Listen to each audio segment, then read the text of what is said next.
7장 18절로 25절까지의 말씀입니다.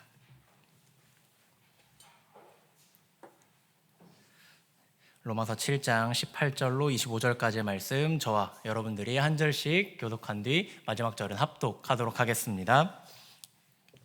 내 속 곧 내 육신에 선한 것이 거하지 아니하는 줄을 아노니 원함은 내게 있으나 선을 행하는 것은 없노라. 내가 원하는 바 선을 행하지 아니하고 도리어 원하지 아니하는 바 악을 행하는도다. 만일 내가 원하지 아니하는 그것을 하면 이를 행하는 자는 내가 아니요 내 속에 거하는 죄니라. 그러므로 내가 한 법을 깨달았노니 곧 선을 행하기 원하는 나에게 악이 함께 있는 것이로다. 내 속사람으로는 하나님의 법을 즐거워하되 내 지체 속에 내 마음의 법과 싸워 내 지체 속에 있는 죄의 법으로 나를 사로잡는 것을 보는도다. 오라, 나는 공고한 사람이로다. 이 사망의 몸에서 누가 나를 건져내랴. 우리 주 예수 그리스도로 말미암아 하나님께 감사하리로다. 그런즉 내 자신이 마음으로는 하나님의 법을, 육신으로는 죄의 법을 섬기노라. 아멘. 살아계신 하나님의 말씀입니다.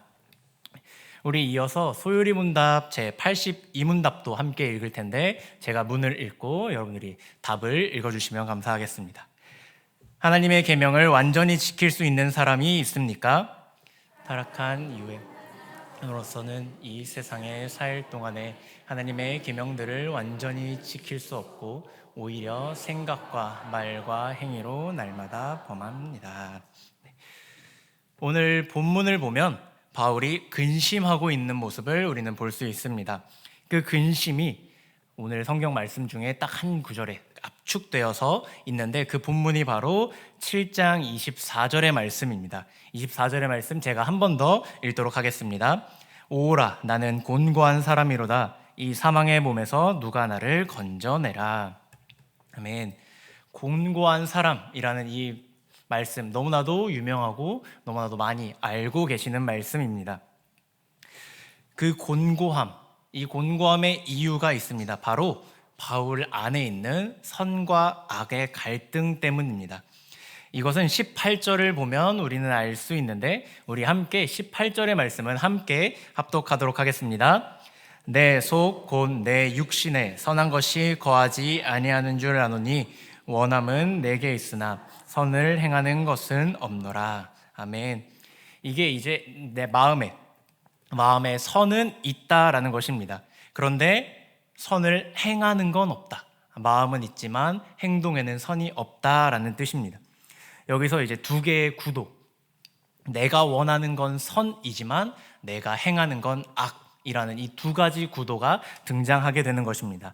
그리고 이 두 개가 계속해서 충돌하고 부딪히고 있다라는 것이죠.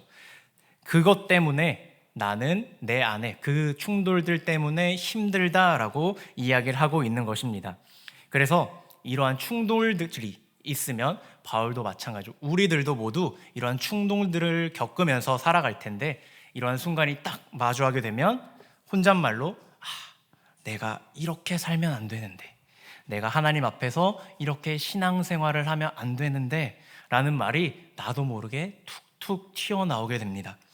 이것이 바로 내 안의 전쟁, 내 내면에서의 전쟁, 선과 악의 전쟁입니다. 바울이 원하는 선은 그럼 무엇이고 바울이 행하는 악은 무엇인지 우리 함께 말씀을 통해서 조금 더 살펴보고자 합니다. 우리 25절의 말씀을 함께 합독하도록 하겠습니다.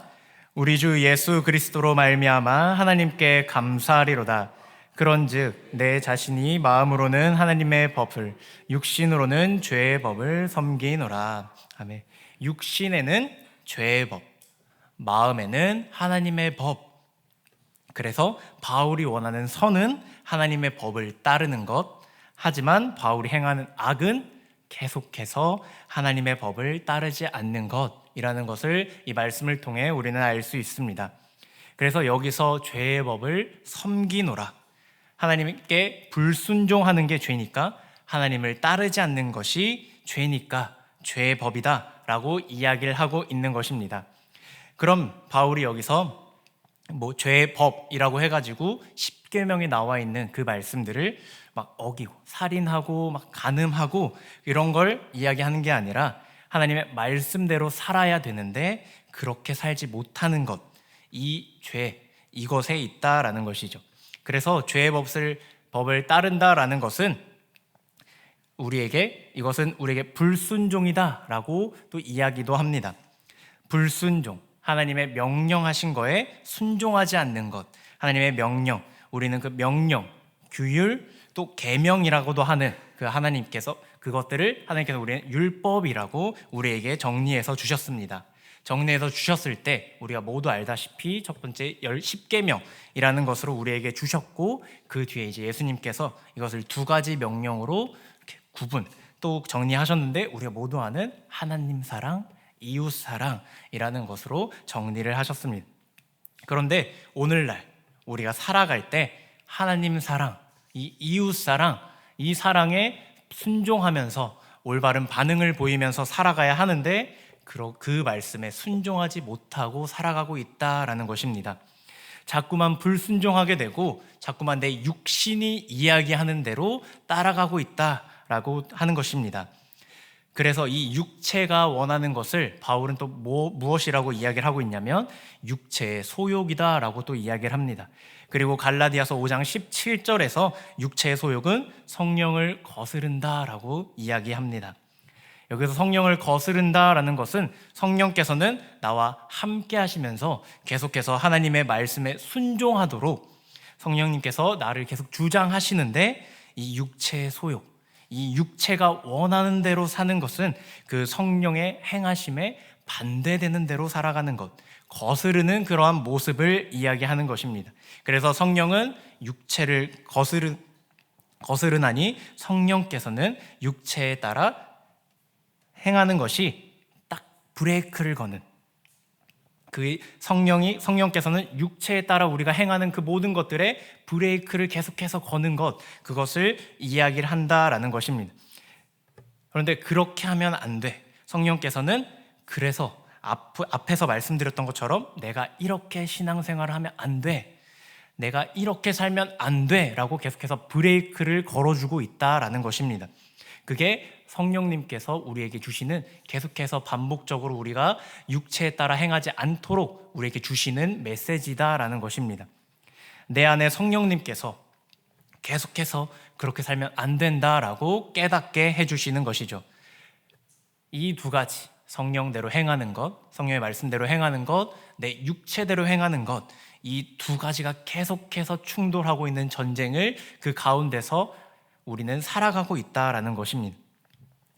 이제 우리가 계속해서 지금 딱 오늘까지만 신앙생활을 하고 그만두실 분은 안 계신 것 같고, 여기에 계속해서 신앙생활을 또 이어가실 텐데, 하나님의 말씀을 또 들으면서 살아가실 텐데, 그러면 우리는 계속해서 하나님 사랑, 이웃 사랑을 들으면서 살아가실 것입니다. 그런데 왜 그 하나님 사랑, 이웃 사랑이 내 삶에서 이루어지지 않는가? 왜 내 계속해서 육체의 소욕에 끌려다니는가?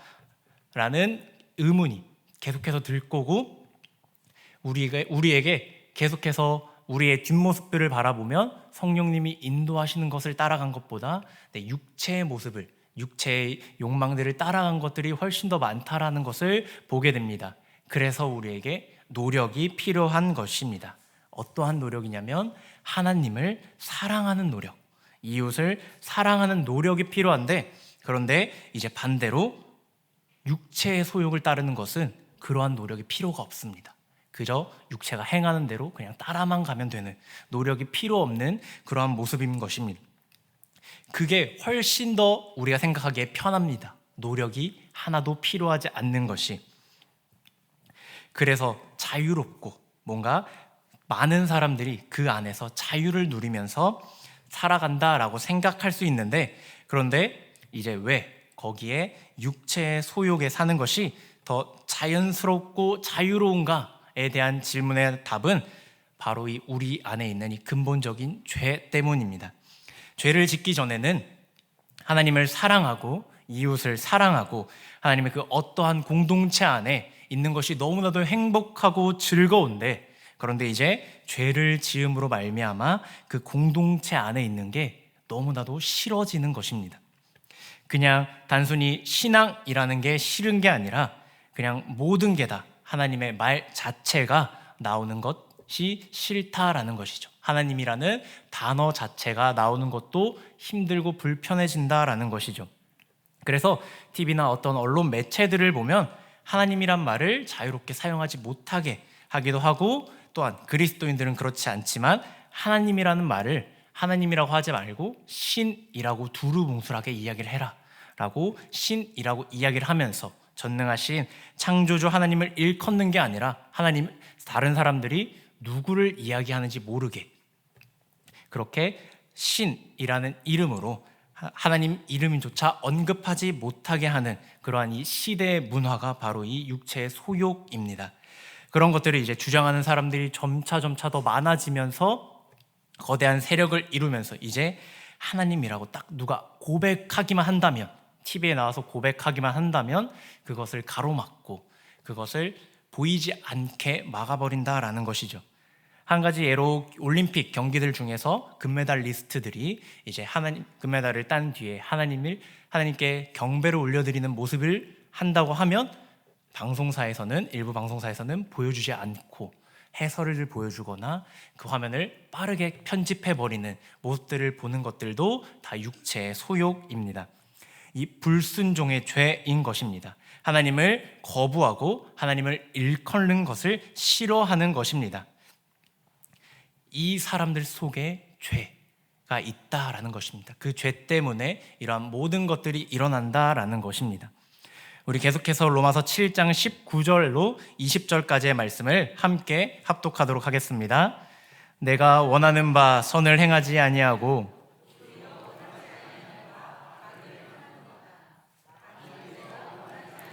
그것을 하면 이를 행하는 자는 내가 아니요 내 속에 거하는 죄니라. 아멘.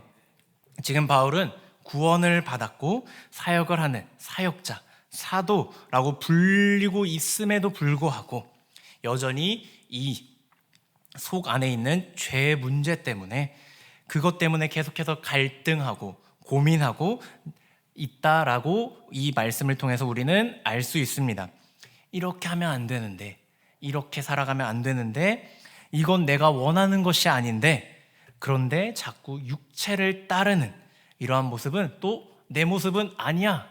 내가 이렇게 살아가는 건 내 안에 있는 죄 때문이다 라고 이야기를 하는데, 또 어떻게 보면 이게 핑계 같아 보이기도 합니다. 그런데 이것은 핑계가 아닙니다. 내 속에 죄가 있다라는 것을 고백하는 것입니다. 내가 죄인이다 라는 것을 고백하고 있는 것입니다. 그 괴롭힘 속에, 그 죄 속에 자꾸만 무너집니다. 자꾸만 우리가 하나님을 사랑하려고 할 때 내 속에 있는 이 죄가 하나님을 사랑하는 것을 막습니다 라고 고백하고 있는 것입니다. 예배에 참여하는 것, 기도하는 것, 말씀을 읽는 것, 모든 신앙적인 활동들을 막는 것입니다. 이웃을 사랑하려고 할 때도 자꾸만 그 이웃에게 당한 것들이 계속해서 떠오르게 되는 것입니다. 내 안에 있는 죄가 그렇게 만드는 것입니다. 감정 중심으로 우리를 만들어 버리는 것입니다. 무언가 충돌이 일어났을 때 저 사람은 어땠을까라는 상대의 입장에서 생각을 한다면 생각보다 문제는 쉽게 해결되겠지만, 우리는 상대의 입장이 아니라 왜 나한테 그럴까? 왜 나한테 이런 일이 일어나고 나한테 이런 말을 하고 이런 행동을 했을까? 내 입장에서 계속해서 생각하게 만든다라는 것이죠. 그게 내 안에 있는 죄가 우리를 그렇게 만든다라는 것이죠. 이 문제만 해결된다면 우리는 훨씬 더 신앙적으로 하나님 사랑, 이웃 사랑을 풍성하게 누릴 수 있는데, 그게 너무나도 어렵습니다. 그게 잘 안 되는 모습을 우리는 너무나도 나의 모습을 바라볼 때, 우리 주변의 사람들을 바라볼 때도 쉽게 발견할 수 있습니다. 어떤 일이 있을 때 그 사람 입장에서 그럴 수 있지라는 이 단순한 한마디가 나오는 게 참 쉽지가 않습니다. 이런 어떤 문제들을 내적 갈등으로 이러면 안 되는데 하는 그것은 정말로 괴로운 일이고 바울이 그래서 나는 곤고한 자라고 너무나도 힘들어했던 것입니다. 우리 계속해서 22절부터 24절까지를 읽으면서 바울의 이 곤고함이 내 곤고함과 어떠한지 한번 비교해 보면서 읽었으면 좋겠습니다.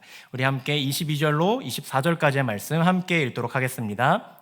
내 속 사람으로는 하나님의 법을 즐거워하되 내 지체 속에 나는 법이 내 마음의 법과 싸워 내 지체 속에 있는 죄의 법으로 나를 사로잡는 것을 보는도다. 오라, 나는 곤고한 사람이로다. 이 사망의 몸에서 누가 나를 건져내랴. 네.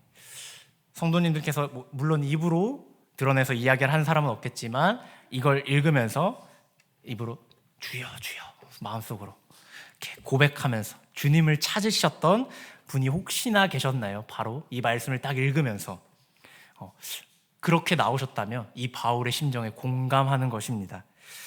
그런데 어떤 분들은 이런 내적 갈등을 계속해서 내가 해나가니까 내가 신앙생활을 몇 년, 몇십 년을 이어왔는데 나는 왜 이럴까? 나는 왜 이러한 모양일까? 라고 하는 분도 있지만 그런데 그런 분들에게 조금 기쁜 소식을 전해드리자면 사실 이런 생각을 가지고 있는 것만 해도 이런 생각을 하고 있는 것만 해도 너무나도 귀한 것입니다. 왜냐하면 우리 주변에는 이러한 내적 갈등이 전혀 없이 나는 옳아, 나는 항상 옳은 선택했고 내가 맞고 다른 사람이 틀렸어 라는 내적 갈등이 전혀 없이 죄 가운데서 내 육체가 행하는 대로 그저 끌려다니며 살아가는 사람들이 너무나도 많기 때문입니다.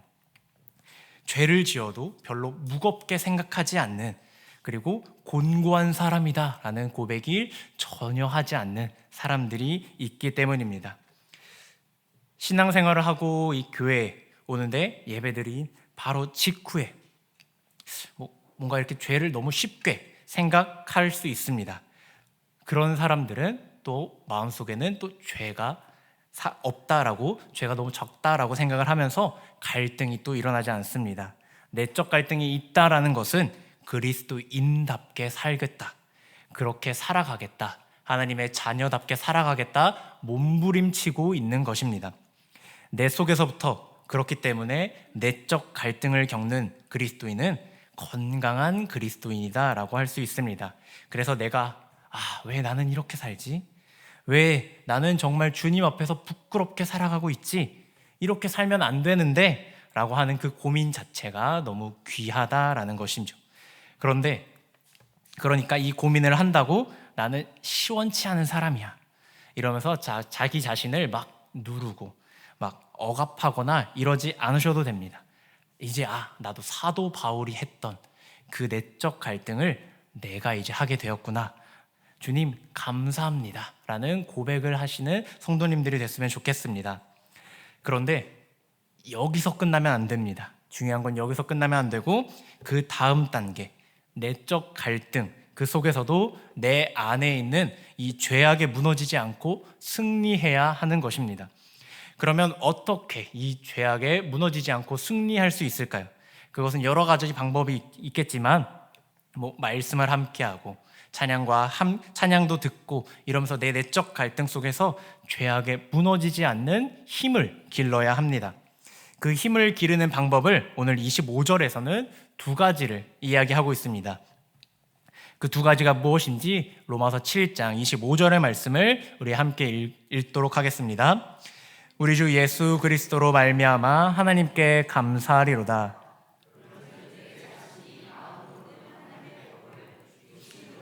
죄의 법을 섬기노라.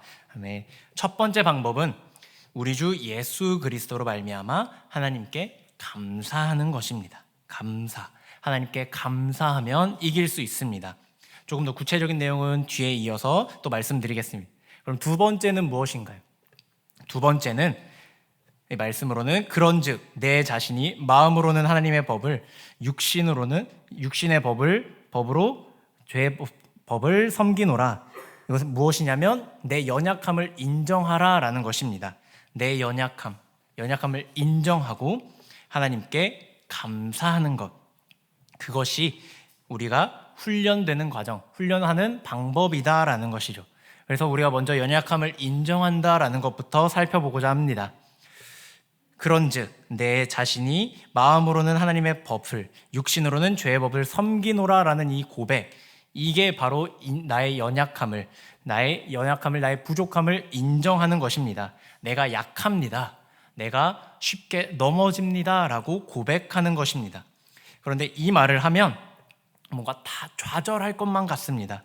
그런데 그렇지 않습니다. 나의 부족함을 고백한다고 좌절하는 것이 아니라 이 고백이 있어야 나는 연약해, 나는 죄인이야 라는 고백이 있어야 우리는 십자가의 그 은혜를 바라볼 수 있고, 그리고 내가 연약해 라고 해야 하나님의 도우심을 우리는 바라볼 수 있게 되는 것입니다. 이렇듯 죄를 고백하는 것은 너무나도 중요한 이야기입니다. 우리 요한일서 1장 8절에서 10절까지의 말씀을 또 함께 합독하도록 하겠습니다. 만일 우리가 죄가 없다 말하면 스스로 속이고 또 진리가 우리 속에 있지 아니할 것이요, 만일 우리가 우리 죄를 자백하면 그는 미쁘시고 의로우사 우리 죄를 사하시며 우리를 모든 불의에서 깨끗게 하실 것이요, 만일 우리가 범죄하지 아니하였다 하면 하나님을 거짓말하는 이로 만드는 것이니 또한 그의 말씀이 우리 속에 있지 아니하니라. 아멘. 8절에서 죄가 없다고 말하면 진리가 없다 말하며, 또 9절에서는 우리가 우리 죄를 자백할 때 하나님께서 우리 죄를 깨끗게 하신다라고 말씀하고 계십니다. 그리고 10절에서는 내가 뭘 그렇게 잘못했어, 나는 죄가 하나도 없어 라고 말하면 그것은 하나님을 거짓말쟁이로 만드는 것이다 라고 이야기를 하고 있는 것입니다. 그럼으로써 하나님을 거짓말쟁이로 만들면서 하나님이 주시는 은혜를 풍성히 누리지 못한다라는 것이죠. 그러니까 난 너무 잘났어, 나는 잘못한 거 하나도 없어 라고 이야기를 하는 사람은 하나님과 함께 살아가지 않으려고 하는 사람들, 죄인으로서 살아가려고 하는 사람들인 것입니다. 그래서 우리는 내가 죄가 있습니다 라고 고백을 해야 그 죄의 문제가 드러나고 그 죄의 문제를 해결할 수 있는 것입니다. 마치 아픈 사람도 마찬가지입니다. 내가 아프다는 것을 인정하고 병원에 가서 의사 선생님께 진료를 받아야 그 의사 선생님이 올바른 진료와 치료를 해줄 수 있는 것처럼 우리도 우리의 죄를 드러내고 하나님께 고백할 때 하나님께서 우리의 그 죄의 문제를 해결해 주신다라는 것입니다. 그런데 이 내적 갈등, 이 나의 연약함을 표현하는 것, 이것이 뭔가 내 신앙이 부족한 사람인 것처럼 드러날 것 같아서, 내가 하나님을 잘 못 믿고 있는 것 같아서 그렇게 고백하지 못하는 사람들이 있을 수 있습니다. 그런데 그런 사람들이 대부분 죄를 인정하지 않고, 나는 죄인입니다 라는 것을 인정하지 않고 하나님을 조금씩 뒷걸음질 치면서 멀어지고 있는 사람일 수 있습니다. 조금씩 하나님께 멀어져 가면서 신앙심이 조금씩 떨어져 나가고 있는 사람들일 수 있습니다. 그런 사람들 곁에서 그런 사람들이 더욱 당당해지면서 나는 죄인이 아니고 너는 죄인이야 라고 손가락질할 때, 나는 왜 저 사람처럼 나의 죄가 하나도 없다라고 이야기하지 못하지? 라고 좌절하지 않고 기가 죽지 않았으면 좋겠습니다. 우리가 이단들을 생각해보면, 이단들은 우리가 바라보기에 그들은 너무나도 잘못된 말씀을 따라 살아가고 있습니다. 그런데 그 사람들은 그 누구보다 당당합니다. 자신들이 믿고 있는 그 법들을 이야기할 때 그 누구보다도 당당하게 이야기하고, 그래서 그 말을 들은 우리는 혹시 우리가 틀린 거 아닐까? 뭔가 이렇게 쭈뼛쭈뼛 거리면서 내 지식이 과연 맞나? 정답을 가지고 있는 우리가 오히려 쭈뼛쭈뼛 되면서 당황해합니다. 그럴 필요가 전혀 없다라는 것입니다. 그리고 두 번째로는 무엇입니까? 바로 하나님께 감사하는 것입니다. 우리가 읽었던 로마서 7장 25절의 앞부분에 나와 있는 말씀이죠. 하나님께 감사하는데 그 이유가 무엇이냐? 주 예수 그리스도로 말미암아 주 예수 그리스도를 통해서 우리에게 복의 복을 더하셨고 구원을 해 주셨으니 감사하라. 나의 연약함과 더불어 연결되는 것입니다. 사도 요한이 요한일서 1장 뒷부분에서 죄가 없다 하면 그것은 하나님을 거짓말쟁이로 만드는 것이다 라고 이야기를 한 뒤에 바로 나오는 요한일서 2장에 바로 뭐라고 이야기하냐면 요한일서 2장 1절에서는 이렇게 이야기합니다. 나의 자녀들아, 내가 이것을 너희에게 쓰면 너희로 죄를 범하지 않게 하려 함이라. 만일 누가 죄를 범하여도 아버지 앞에서 우리에게 대언자가 있으니 곧 의로우신 예수 그리스도시라. 아멘. 그러니까 죄를 고백하면 그 다음에 대언자 되시는 예수 그리스도를 딱 우리에게 제시해 주신다라는 것이죠. 또한 이어지는 2절에서는 또 이렇게 이야기합니다. 그는 우리 죄를 위한 화목제물이니 우리만 위할 뿐 아니요 온 세상의 죄를 위하심이라. 우리가 죄를 고백하고 우리의 연약함을 고백할 때 그 대안으로 예수 그리스도를 하나님께서 이 땅에 보내주셨다라는 거죠. 그래서 이 예수 그리스도를 통해서 연약한 내가, 죄인인 내가 구원받게 되고 약한 나를 강하게 하시는 하나님의 은혜를 누릴 수 있다라는 사실을 우리가 반드시 기억했으면 좋겠습니다. 그 은혜는 단순히 이 땅에서의 은혜뿐만 아니라 이 끝난 이후에 영원한 생명까지, 하나님 나라까지 우리가 선물로 받게 되었다라는 것을 기억했으면 좋겠습니다. 저와 여러분들 안에 여전히 죄가 있고 우리는 여전히 부족합니다. 그러나 우리가 하나님 나라의 백성이 된 것은 오직 그리스도, 예수 그리스도의 보혈의 능력과 공로 때문입니다. 이것은 우리가 무언가를 이루었기 때문이 아니라 하나님께서 전적인 은혜로 우리를 택하시고 그 은혜 안에서 예수 그리스도를 믿는 믿음까지 선물로 주셨기 때문입니다. 그러므로 나는 잘났어, 나는 죄 없어 라고 생각하며 스스로 의롭다 여기는 자는 하나님 나라에 들어갈 수 없습니다. 자신이 죄인임을 깨닫고 하나님의 은혜 없이는 설 수 없다는 그러한 고백을 하며 하나님께 한 발 한 발 나아가는 자에게 하나님께서는 그의 아들 예수 그리스도의 보혈과 능력으로 붙드시고 하나님 나라의 백성으로 삼아 주십니다. 결국 우리가 붙들어야 될 것은 두 가지입니다. 첫 번째, 나는 죄인이다 라는 겸손한 고백. 둘째로는 예수 그리스도의 보혈과 공로만이 나를 살릴 수 있다라는 이 믿음. 이 두 가지를 성령께서 우리 안에 분명히 하실 때 우리는 우리 안에 여전히 존재하는 죄성과 내적 갈등 속에서도, 내적 전쟁 속에서도 하나님의 은혜로 승리할 수 있습니다. 그러므로 하나님께 감사하는 것, 그리스도로 말미암아 하나님께 감사하는 것, 내 연약함을 인정하는 것, 이 두 가지를 잊지 말고 반드시 행하셔서 우리 구원받는, 또 하나님이 주시는 구원의 기쁨을 누리는, 그리고 내 안에 선과 악의 싸움에서 악을 누르고 승리하는 주의 백성 되시기를 간절히 소망합니다. 말씀을 정리하겠습니다. 내 안의 전쟁, 선과 악의 전쟁, 갈등, 그 갈등 안에 그 갈등이 또 있다는 것, 그것은 그리스도인으로서 건강하다는 증거입니다. 그 전쟁에서 승리하는 방법은 자신의 연약함을 인정하고 죄를 고백하는 것, 그리고 하나님께 감사로 나아가고 우리에게 예수 그리스도를 믿는 믿음을 허락해 주셨다는 것을 인정하고 따라가는 것, 예수 그리스도의 구원의 능력을 통해서 영원한 삶을 얻게 하신 하나님께 감사하는 것입니다. 그렇게 내적 갈등이 있을 때, 내 안에 전쟁이 있을 때 이 두 가지를 잊지 말고 붙잡아서 내적 전쟁에서 악을 누르고 선을 행하는 주의 자녀 되시기를 간절히 소망합니다.